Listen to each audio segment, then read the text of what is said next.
घरोघरी मातीच्या चुली या मालिकेचा आजचा भाग त्यांनी जबरदस्त दाखवलाय प्रेक्षकांनो. आता ही जानकी भल्या रात्रीची जागी असते. तिला सगळं कळलंय की नवीन जो पहलवान आहे, जो ऋषिकेश सोबत लढणार आहे, त्याचे नेमके काय ट्रिक्स आहेत. आता जानकीने इंटरनेटवर या पहलवानाबद्दल खडानखडा माहिती घेतली आहे. त्यामुळे आता ऋषिकेशला त्या पहलवानासोबत लढणं सोपं जाणार आहे. जानकीने ऋषिकेशला जागं केलंय. ऋषिकेश झोपलेला असतो. ती जानकी त्याला उठवते आणि म्हणते, ऋषिकेश उठा ना प्लीज, लवकर उठा. आता ऋषिकेश म्हणतो, काय झालं जानकी, एवढ्या रात्रीची काय बघतेस मोबाईलवर.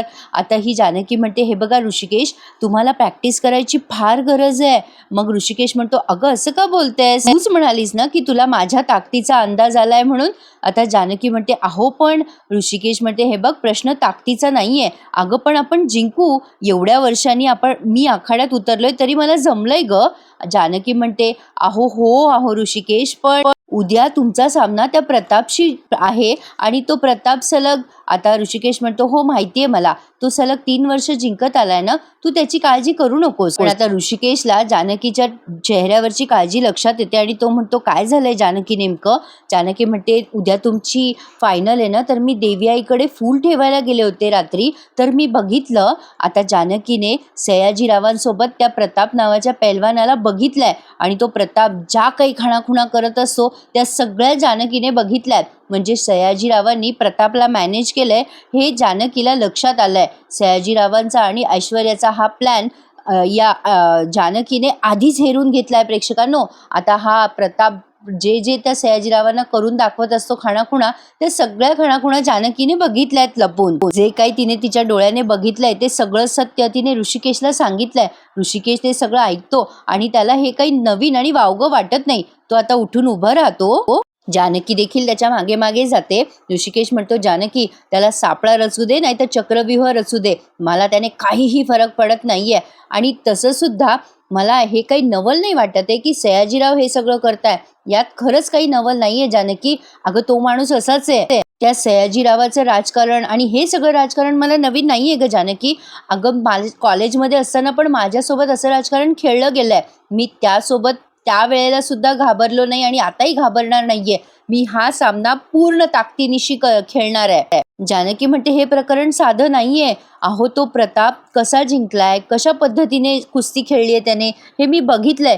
हे बघा ऋषिकेश, इंटरनेटवर त्याचे व्हिडिओ आहेत आणि अत्यंत बारकाईने मी ते व्हिडिओ बघितलेत. ह्या कुस्तीमध्ये बघा बरं, या कुस्तीमध्ये या सगळ्या मॅचेसमध्ये मी एक गोष्ट बारकाईने बघितली आहे. तुम्ही नोटीस केलं का. हे बघा, समोरचा पहलवान त्याच्यापेक्षा ताकदवर असला ना की दुसरे म्हणजे 1-2 राऊंड तो हारतो आणि मग सगळ्यात शेवटच्या राऊंडमध्ये असंच करतो की तो आपोआप जिंकून जातो. असं काहीतरी करतो तो की आपोआप जिंकून जातो. असा कोणता डाव खेळतो बरं तो, बघा ना तुम्ही ऋषिकेश. जानकी खूप स्मार्ट निघाली प्रेक्षकांनो. आता ऋषिकेश ते व्हिडिओ बारकाईने बघायला लागतो तेव्हा त्याच्या लक्षात येतं, अगं जानकी, बघ ना, या प्रतापने काहीतरी फेकलंय समोरच्या पहलवानाच्या डोळ्यात. जानकी म्हणते, बघा ना, झूम करून बघा म्हणजे तुमच्या लक्षात येईल. बघा बघा, त्याने डोळ्यात पावडर टाकली आहे या समोरच्या पहलवानाच्या, म्हणून त्या पहलवानाला समोरचं काही दिसत नाही. असेच सगळे पॅटर्न तो सगळ्या कुस्तीमध्ये करता येत नसेल कशावरून. जानकीने जबरदस्त सत्य ऋषिकेश समोर आणलेच प्रेक्षकांनो. भारी दाखवलाय आजचा भाग त्यांनी. शेवटपर्यंत बघत राहा. आणि जे नवीन प्रेक्षक या मालिकेचा रिव्ह्यू माझ्या आवाजात ऐकताय त्यांनी चॅनलला मात्र नक्की सबस्क्राईब करा. असेच इंटरेस्टिंग व्हिडिओज तुम्हाला ह्या चॅनलवर ऐकायला मिळतील. आणि विशेष म्हणजे घरोघरी मातीच्या चुली या मालिकेचे खरेखुरे रिव्ह्यूज तुम्ही या चॅनलवर ऐकाल. तर आता ऋषिकेश म्हणतो, हा पहलवान आतापर्यंत प्रामाणिकपणे न खेळता बेईमानी करतोय. ज्यांना प्रामाणिकपणे कुस्ती खेळता येत नाही ना, त्यांनी अशी बेईमानी करून कुस्ती खेळू नये. इतकी वर्ष हा प्रताप समोरच्याच्या डोळ्यात धूळ फेकून जिंकतोय ना. आता ही जानकी म्हणते, हो, त्याचीच मला भीती वाटतेय ऋषिकेश. भीती नाही, मला खात्री आहे तो तुमच्या बाबतीत सुद्धा हेच करणार आहे. ऋषिकेश म्हणतो, नाही ग जानकी, मला हरून नाही चालणार. ओवीसाठी तर मी जिंकणारच आहे. तो जे काही डाव खेळतोय ना त्यावर मला उपाय शोधावाच लागेल. त्यावर जानकी म्हणते, ऋषिकेश काळजी करू नका, मी उपाय शोधलाय. सगळ्यांच्या डोळ्यात धूळ फेकायची सवय ना त्या पहलवानाला, त्याने जो चक्रव्यूह रचलाय ना तो आता आपण दोघांनी मिळून भेदायचा आहे. ऋषिकेश म्हणतो, जानकी कसं करायचंय आपण. जानकी ऋषिकेशचा हात हातात घेते आणि म्हणते, मी सांगते तुम्हाला. एक गोष्ट लक्षात ठेवा, जोपर्यंत तुमची ही जानकी तुमच्या सोबत आहे ना, तोपर्यंत ऋषिकेश कधीही हरणार नाही, कधीच नाही. ऋषिकेशला जानकीने खूप छान पाठबळ दिले प्रेक्षकांनो. आणि आता जानकीने ऋषिकेशला मोकळ्या मैदानात आणले आणि ऋषिकेशच्या डोळ्याला तिने पट्टी बांधली आहे. आणि बघा हां, ऋषिकेशकडनं तिने कशा प्रॅक्टिस करून घेतल्यात. ऋषिकेश म्हणतो, जानकी तुझं काय चाललंय वेडेपणा, काय करतेस?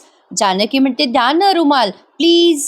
मग आता ऋषिकेश तिला रुमाल देतो, तेव्हा जानकी आंधळी कोशिंबीर जशी खेळतो ना आपण, लहानपणी तुम्ही तो खेळ खेळलाच असेल, तसा खेळ जानकीने ऋषिकेश सोबत खेळलाय. आता बघत राहा नेमकं काय झालंय. जानकीने ऋषिकेशच्या डोळ्याला पट्टी बांधली आहे. ऋषिकेश म्हणतो, काय करतेस जानकी तू, काय आहे हे सगळं? आता ही जानकी म्हणते, ऋषिकेश थोडा धीर धरा, सगळं एक्सप्लेन करते. जानकी ऋषिकेशच्या डोळ्याला पट्टी बांधते आणि म्हणते, ऋषिकेश आता तुम्हाला काही दिसतंय का? ऋषिकेश म्हणतो, काय मस्करी करतेस जानकी, पट्टी बांधतेस डोळ्याला आणि म्हणते दिसते का? असं कसं दिसेल मला? आता तो म्हणतो, जानकी झोपू दे ना मला, अगं उद्या महत्वाची मॅच आहे.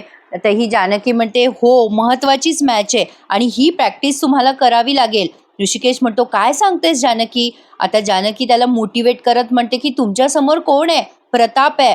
चिटिंग करणं ही त्या प्रतापची PhD आहे आणि त्याने ऐन वेळेला तुमच्या डोळ्यात तशी पावडर फेकली तर? नाही ऋषिकेश, आपण असं नाही, उघड्या डोळ्यांनी आपल्याला सगळं दिसतंय, आपण आयुष्य सोपं करतो, पण ज्यांना दिसत नाही ना ऋषिकेश, त्यांच्या इतर सेन्सेसचा ते वापर करतात. तुम्हाला कळतंय का मी काय बोलते? तुम्हाला कळतं का? म्हणजे त्यांना काही जाणवतं का? त्यांना कुठला गंध येतो का? स्पर्श ज्ञान, आवाज कुठला येतोय का, कुठून येतोय, कसा येतोय, हे सगळं त्यांना अति उत्तम पद्धतीने कळत असतं. ज्यांना दिसत नसतं त्यांना. तुम्हाला कळतंय का ऋषिकेश, तुम्हाला हीच प्रॅक्टिस आज करायची आहे. हे बघा, मला माहिती आहे तुम्ही हे करू शकाल, तुम्ही खूप हुशार आहात. आपण दोघं जण इथे आहोत ना, आपण आजूबाजूला काय फील करतोय तुम्हाला कळतंय का? कुठला वास येतोय का तुम्हाला, कुठला आवाज येतोय का? विचार करा बरं थोडासा. आणि आजूबाजूचा परिसर कसा आहे मला एक्सप्लेन करा बरं. उद्याच्या मॅचसाठी आपल्याला हे करावं लागेल ऋषिकेश, तुम्ही प्लीज करा, कॉन्सन्ट्रेशन करा. आता हा ऋषिकेश आहे ना, तो विचार करत असतो काय फील होतंय त्याला आजूबाजूला. मग आता जानकीने त्याला गोल गोल फिरवलंय आणि आता ऋषिकेश सांगतोय तिला डोळे बंद करून की इथे समोरच रातराणीच्या फुलाचं झाड आहे जानकी, आणि इकडे बाजूला कडुलिंबाचं झाड आहे. याचा अर्थ माझ्या पाठीमागे गुलाबचं घर आहे. जानकी म्हणत असते, करेक्ट करेक्ट ऋषिकेश, आणखीन काय जाणवतंय तुम्हाला? मग आता ऋषिकेश म्हणतो, बहुतेक गुलाब झोपलाय पण सगुणा जागी दिसतीये मला, म्हणजे जागी वाटते मला. मग आता ही जानकी म्हणते, सगुणा जागी आहे हे कसं कळतंय तुम्हाला? ऋषिकेश म्हणतो, अगं ती सगुणा उठसूट रील बघत असते ना, त्या रील्सचा आवाज जाणवतोय मला. मग जानकी खात्री करून घेण्यासाठी सगुणा जागी आहे की नाही बघायला जाते खिडकीतनं, आणि जानकीला कळतं की खरंच सगुणा जागी आहे की नाही ते बघून येते ती आणि म्हणते, अरे वा ऋषिकेश, तुम्ही जे गेस केलं ते बरोबर आहे, सगुणा खरंच जागी आहे. ओ माय गॉड, तुम्ही किती ग्रेट आहात, किती हुशार आहात तुम्ही ऋषिकेश. आता ती ऋषिकेशला गरागरा फिरवते आणि म्हणते, खरंच ऋषिकेश तुम्ही खूप हुशार आहात, I am so proud of you. जानकीला फार आनंद होतोय ऋषिकेश हुशार असल्याचा, आणि का नाही होणार आनंद. तर आता बघा प्रेक्षकांनो, आता पुन्हा एकदा ऋषिकेश म्हणतो, जानकी तू इतक्या वेळ माझ्या अवतीभोवती होतीस, आता तू माझ्या मागे आहेस. ही जानकी त्याच्या अवतीभोवती गोल गोल फिरत असते आणि मग आता ऋषिकेश म्हणतो, आता तू माझ्या जवळ येतेस. आणि आता जानकी म्हणते, अगं बाई, कसं ओळखलं तुम्ही हे सगळं? मग आता ऋषिकेश म्हणतो, अगं सोपं आहे जानकी, अगं तुझ्या पायातली पैंजण ग. त्या डोळ्यावरची पट्टी काढतो आणि जानकीला जवळ घेतो. जानकी लागते हसायला आणि म्हणते, अगं बाई, खरंच आय एम सो हॅपी, मला वाटलं नव्हतं तुम्ही इतकं छान पद्धतीने सगळं जज कराल. जानकी आता डोळे मिटून घेते आणि म्हणते, आलंय माझ्या लक्षात. ऋषिकेश, आजूबाजूचं वातावरण बघा ना, इथे शांतता आहे म्हणून तुम्हाला हे सगळं लक्षात येतंय. आलं माझ्या लक्षात. पण ऋषिकेश, तिथे आखाड्यामध्ये खूप गर्दा असणार आहे, खूप गर्दी असणार आहे, खूप गोंगाट असणार आहे. काही लोक ओरडत असतील, काही लोक शिव्या देतील, काही लोक गोंधळ घालतील. खूप खूप क्राऊड असणार आहे. लोकांच्या बोलण्याचा, चालण्याचा, टाळ्यांचा आवाज खूप सारा ऐकू येणार आहे तुम्हाला तिथे. केवढा गदारोळ असणार आहे. या सगळ्या गदारोळामध्ये तुम्हाला हे सगळं ऐकू येईल आणि त्यातनं तो असा प्रताप नावाचा प्रतिस्पर्धी. तुम्हाला खूप पक्की तयारी करावी लागणार आहे ऋषिकेश. तुम्हाला कळतंय का, तुम्ही काळजी करू नका, मी मी आहे, माझ्याकडे एक उपाय आहे. ऋषिकेश म्हणतो, कुठला उपाय आहे जानकी? जानकी म्हणते, हे बघा, मी तुम्हाला अशी टाळी वाजवून दाखवणार. आता जानकी टाळ्या वाजवते, 2 वेळेला ती टाळ्या वाजवते आणि ऋषिकेशला म्हणते, हे बघा, त्या प्रतापने जर तुम्हाला काहीही करायचा प्रयत्न केला तर मी प्रतापच्या मागे जाऊन अशा टाळ्या वाजवणार, म्हणजे तुम्हाला अलर्ट करणार की तो प्रताप काय करतोय, कुठली त्याची मूवमेंट आहे. माझ्या टाळ्यांमुळे तुम्हाला ते लक्षात येईल. तुम्हाला फक्त डोकं शांत ठेवायचं आणि टाळीकडे लक्ष द्यायचंय आणि त्याचप्रमाणे तुम्हाला स्वतःला डिफेन्स करायचा आणि अटॅक करायचा.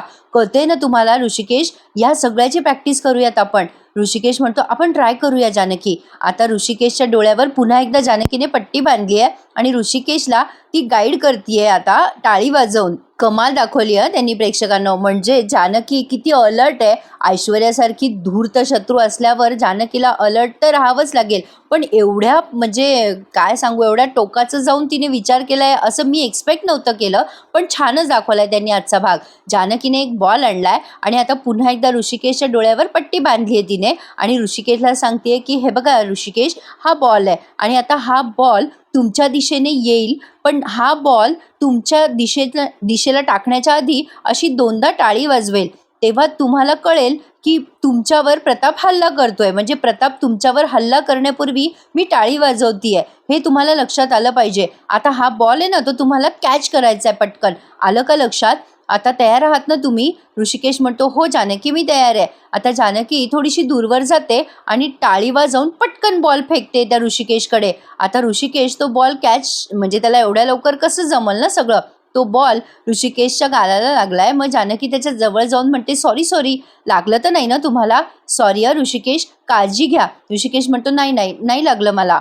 पुन्हा जानकी त्या ऋषिकेशच्या मागे जाते आणि आता पुन्हा टाळ्या वाजवून तो बॉल त्याच्या दिशेने भिरकवते. असं ती 5-6 वेळेला करते, पण ऋषिकेशला लगेच ते जमेना, कारण त्याला अजून प्रॅक्टिस नाहीये ना या गोष्टीची. कुठलीही गोष्ट लगेच जमणं कसं शक्य आहे? पण तरीसुद्धा जानकीने न हरता ऋषिकेशला बऱ्याच वेळेला त्या बॉलची प्रॅक्टिस करायला लावली आहे. आता जानकी म्हणते, असं काय करताय ऋषिकेश, तुम्ही जमवत का नाही आहात हे सगळं? ऋषिकेश म्हणतो, असं काय करतेस ग जानकी, लगेचच्या लगेच कसं जमणार आहे मला? एका रात्रीतून जमणं शक्यच नाहीये. पण आता जानकी त्याला मोटिवेट करत म्हणते, हे बघा, तुम्हाला हे जमवावंच लागणार आहे ऋषिकेश, तुम्हाला ओवीसाठी करायचंय ना हे सगळं? ऋषिकेश म्हणतो, हो हो, मी जमवतो, तू नको काळजी करू, मी पुन्हा एकदा प्रयत्न करतो, तू फेक आता. आता ऋषिकेश पूर्ण तयारीनिशी तयार झालाय त्या बॉलला कॅच करण्यासाठी. आता जानकी त्याला ऑल द बेस्ट करते आणि लांब जाऊन पुन्हा एकदा टाळी वाजवून त्याला त्याच्या अंगावर बॉल फेकते. टाळी वाजल्या वाजल्या ऋषिकेश टाळीच्या दिशेने जातो आणि आता जानकी त्याला थोडंसं चुकवते, इकडनं जाते तिकडनं जाते आणि बॉल फेकते. तेव्हा हा ऋषिकेश जानकीच्या म्हणजे आजूबाजूच्या वावर असण्याचा त्याला बरोबर अंदाज येतो आणि तो बॉल कॅच करतो. जानकी म्हणते, वा ऋषिकेश, जमतंय तुम्हाला. आणि असं 4-5 वेळेला ते प्रॅक्टिस करतात. आणि ही बया सगुणा, हिला काय गरज आहे बरं नसते उपद्व्याप करायची? ही रात्री उठून बघते की या दोघांचं काय चाललंय, पण हिच्या डोक्याच्या वरच्या गोष्टी आहेत. हिला काय कळणार होतं का बॉल खेळताय? हिला असं वाटतं की लहान लेकरासारखे बॉल खेळू लागले, असा विचार ही करते आणि लगेच तातडीने ऐश्वर्याला फोन देते. सगुणा आता या दोघांना बघते आणि त्या ऐश्वर्याला फोन करायला आत जाते. आता इकडे जानकी खूप खुश असते. ती म्हणते, ऋषिकेश, जमतंय तुम्हाला? मग आता जानकी म्हणते, ऋषिकेशला म्हणते, अहो ऋषिकेश, आता यापुढे तुम्ही मला सहज शोधू शकता, अगदी रात्रीच्या अंधारात सुद्धा. ऋषिकेश म्हणतो, हे असं डोळ्याला पट्टी बांधून? जानकी म्हणते, का नाही. आता जानकी तिथून जात असते तेव्हा ऋषिकेश पटकन तिचा हात धरतो, डोळ्यावर पट्टी असताना सुद्धा. आता ऋषिकेश म्हणतो, जानकी, तुझं अस्तित्व लपेल इतका अंधार मी होऊच देणार नाही आयुष्यात. आता प्रेक्षकांनो, तुम्हाला याचा अंदाज आला का पुढचा? म्हणजे ही जानकी किडनॅप होणार आहे. जसं रामायणात दाखवलंय तसंच थोडंसं ही कन्सेप्ट घेतलेली आहे त्यांनी, त्यामुळे तुम्हाला आता हे सगळं असंच बघायला मिळणार आहे. असो, आता भल्या रात्री त्या सगुणाचा फोन खणाणल्यामुळे हा सारंग उठलाय. सारंग एवढा भोळा आणि इतका बेडा का दाखवलाय त्यांनी? सारंग आता तो फोन बघतो ऐश्वर्याचा, ऐश्वर्या जागी होत नाही. सारंग बघतो आणि त्यावर खबरी नाव लिहिलेलं असतं, जे त्याला व्यवस्थित वाचता येतं. आता तो या ऐश्वर्याला उठवतो आणि म्हणतो, अहो ऐश्वर्या, ऐश्वर्या उठा ना, अहो उठा, खबरीचा फोन आहे, खबरीचा. ऐश्वर्या उठते आणि गडबडून जागी होते आणि म्हणते, काय काय म्हणाला सारंग? खबरी? आता सारंग म्हणतो, हो कोण आहे ही खबरी? आता ऐश्वर्या म्हणते, अहो नाही नाही, खबरी नाही हो, खॅबरी नाव आहे ते. आता तो सारंग म्हणतो, काय खॅबरी म्हणजे? आता ती ऐश्वर्या म्हणते, अहो माझी लंडनची मैत्रीण आहे खॅबरी, तिचा फोन आलाय. सारंग म्हणतो, एवढ्या रात्री का फोन केला तुमच्या मैत्रिणीने? ऐश्वर्या म्हणते, अहो ती इथे नाही राहत ना, लंडनला राहते, लंडनला सकाळ असेल ना यावेळेला, म्हणून तिने फोन केला असेल.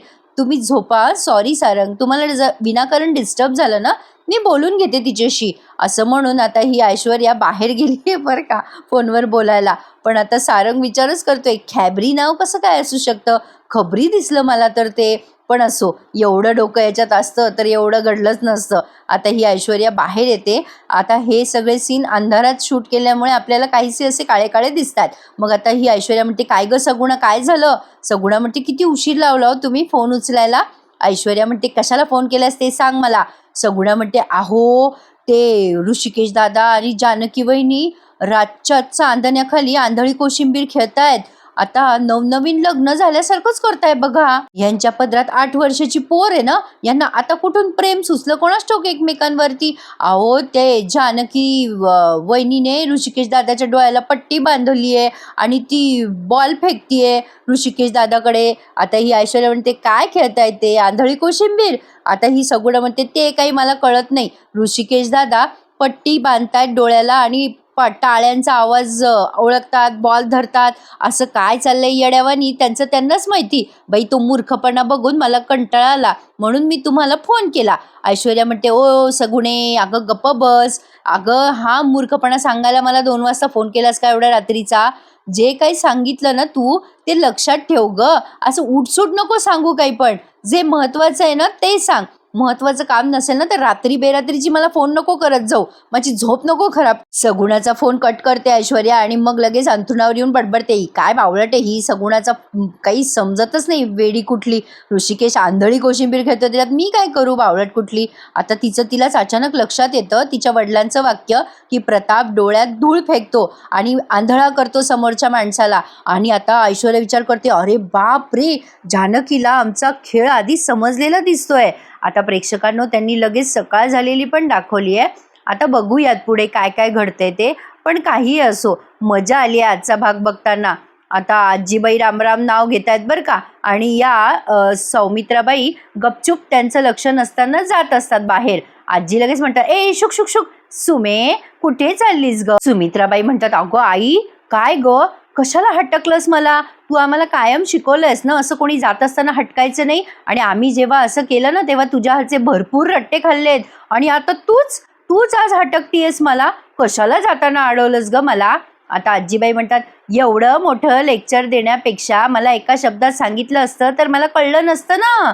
नाही कळलं असतं मला, कुठे चालली आहेस ते सांग. सुमित्राबाई म्हणतात, देवळात. आजी म्हणतात, काय विशेष? सुमित्राबाई म्हणतात, आता ना तू पुरती म्हातारी होत चालली आहेस हा आई. अगं रोजच जाते मी देवळामध्ये, तू विसरायला पण लागली आहेस का? आता आजीबाई म्हणतात, वा वा, विसरेन कशी, चांगली लक्षात आहे हो माझ्या.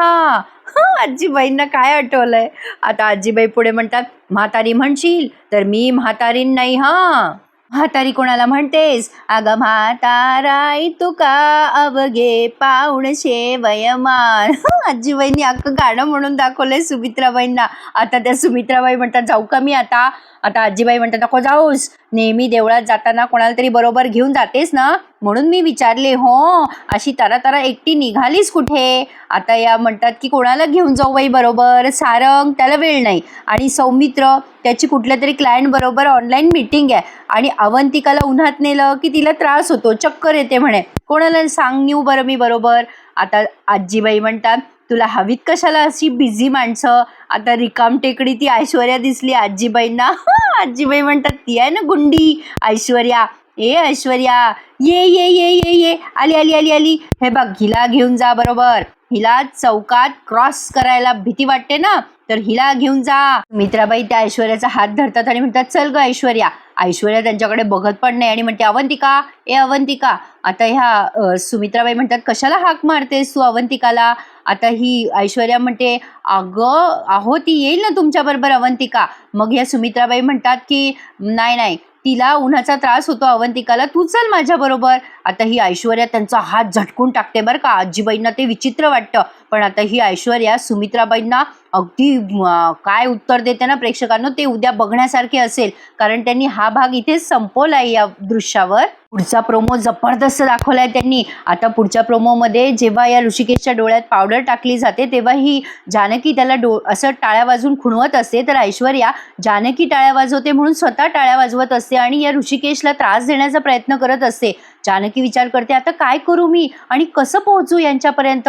काय वाटतं प्रेक्षकांनो, जानकी काय आयडिया काढेल आणि ज्यामुळे ऋषिकेश जिंकेल? मला कमेंट करून नक्की कळवा. खूप इंटरेस्टिंग आणि जबरदस्त असे भाग दाखवत आहेत ते घरोघरी मातीच्या चुली या मालिकेचे. उद्या पुन्हा एकदा सकाळी भेटूयात नवीन रिव्ह्यू सहित घरोघरी मातीच्या चुली या मालिकेचा. आजचा भाग कसा वाटला मला नक्की कमेंट करून कळवा आणि लाईक करायला विसरू नका. सोबत चॅनलही सबस्क्राईब करा. भेटूयात उद्या सकाळी पुन्हा एकदा. तोपर्यंत धन्यवाद.